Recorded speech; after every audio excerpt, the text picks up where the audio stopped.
بسم اللہ الرحمن الرحیم۔ مسائل اور معلومات کے ایک اور پروگرام کے ساتھ انور سعید حاضر ہے۔ آج ہم بات کریں گے ان غیر ملکی اڈوں کے بارے میں جو بڑی طاقتوں نے، جو اپنے آپ کو بڑی منصف، بڑی وسیع النظر، بڑی ہمدرد غریبوں کی قرار دیتی ہیں۔ انہوں نے دنیا کے مختلف حصوں میں جبری طور پر یا اس علاقے کے لوگوں کی جبری طور پہ حاصل کردہ رضامندی سے اپنے فوجی اڈے قائم کیے ہوئے ہیں۔ ظاہر سی بات ہے، یہ فوجی اڈے اس لیے قائم کیے گئے ہیں کہ اس علاقے میں اس بڑی طاقت جس نے وہ اڈے قائم کیے ہیں اس کے خلاف کوئی تحریک نہ ابھر سکے، اس کی زیادتیوں کے خلاف کوئی احتجاج نہ ہو سکے، یا خود اس علاقے کی جو حکومت اور لوگ ہیں وہ کوئی پرانا بدلہ لینے کے لیے ان ملکوں کے خلاف نہ کھڑے ہو سکیں، اور وہ اس پر نظر رکھنے کے لیے مثلا جاپان کی آپ مثال لے سکتے ہیں، مثلا جرمنی کی آپ مثال لے سکتے ہیں۔ ان علاقوں کے میں جو اڈے قائم کیے گئے ہیں، اور خاص طور پہ وہ امریکی اڈے سب سے زیادہ، اس دنیا بھر میں جتنے فوجی اڈے امریکہ نے قائم کیے ہیں مختلف ملکوں میں، بقیہ سارے ملکوں کے اڈے ملا کر بھی اتنی تعداد میں نہیں۔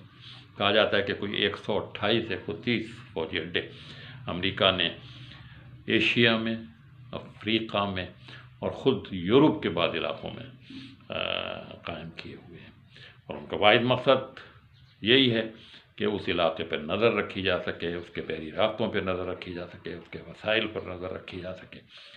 اس نظر رکھنے کے لیے، اپنا اثر برقرار رکھنے کے لیے، وہ موقع پا کر جب دیکھتے ہیں کہ حکومتیں کمزور ہیں تو وہ پھر پوری طرح سیاسی مداخلت بھی کرتے ہیں، وہاں حکومتیں قائم کرواتے ہیں، وہاں حکومتیں گرواتے ہیں۔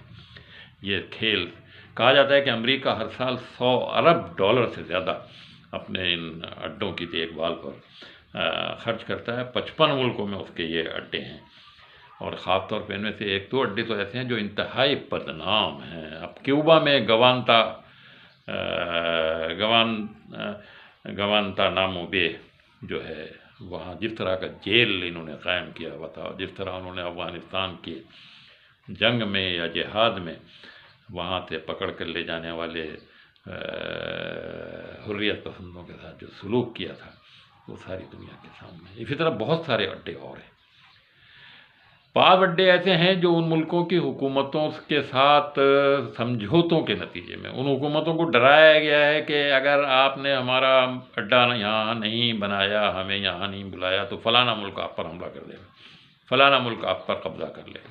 وہ مجبور ہے۔ جاپان ایک ایسا ملک ہے جس کے ساتھ جنگ عظیم دوم میں امریکہ نے کتنی بڑی زیادتی کی، بم گرائے، لیکن آج سب سے بڑا اڈا، فوجی اڈا اگر امریکہ کا ہے تو وہ جاپان میں ہے۔ اور جاپان قوم کے بارے میں شاید معلوم ہے آپ کو کہ جاپان قوم کتنی منتقم مزاج قوم ہے، وہ اپنا بدلہ لے کے رہتی ہے۔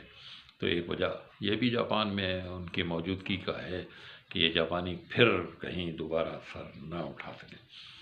اسی طرح جرمنی میں بھی ان کے اڈے قائم ہیں، ناٹو کے تحت 12 اڈے ان کے قائم ہیں۔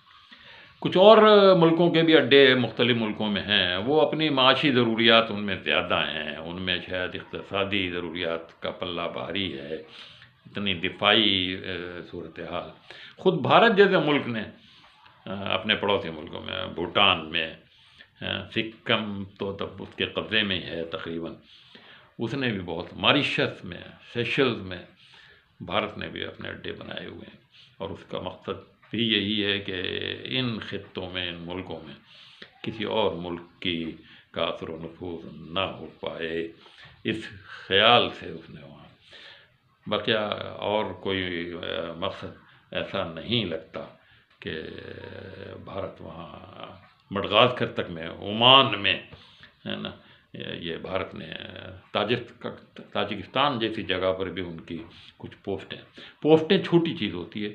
اور اگر کوئی ملک کسی ملک کے لوگوں کو، فوج کو بلاتا ہے کسی مخصوص کام کے لیے، وہ ایک الگ مسئلہ ہے، فوجی اڈے قائم کرنا ایک اور مسئلہ ہے۔ اس لیے ان دونوں میں فرق کیا جانا چاہیے۔ اسی طرح برطانیہ کے بھی بہت سارے علاقوں میں ابھی تک جنگ عظیم کے زمانے میں تو بہت زیادہ تھے، لیکن اب ان کی تعداد بہت کم ہو گئی ہے۔ چین کے بھی اڈے ہیں مختلف ملکوں میں، اٹلی کے بھی ہیں، اور سعودی عرب نے بھی ایک دو ملکوں میں اپنے فوجی موجودگی برقرار رکھی ہے۔ اسے بھی یہ خطرہ ہے کہ آس پاس کے بعض مخالف عناصر ان ملکوں میں اثر و نفوذ حاصل نہ کر پائیں۔ تو یہ آج کی صورتحال ہے، جب یہ ممالک جو اپنے آپ کو عوامی حقوق کا علمبردار، انسانی حقوق کا علمبردار، آزادی اور جمہوریت، ان سب چیزوں کے نعرے لگاتے ہیں، انہوں نے ان ملکوں میں اپنے مفادات کی حفاظت کے لیے اپنے اڈے بنائے ہوئے ہیں۔ انور رشید کو اجازت دیجیے، اللہ حافظ۔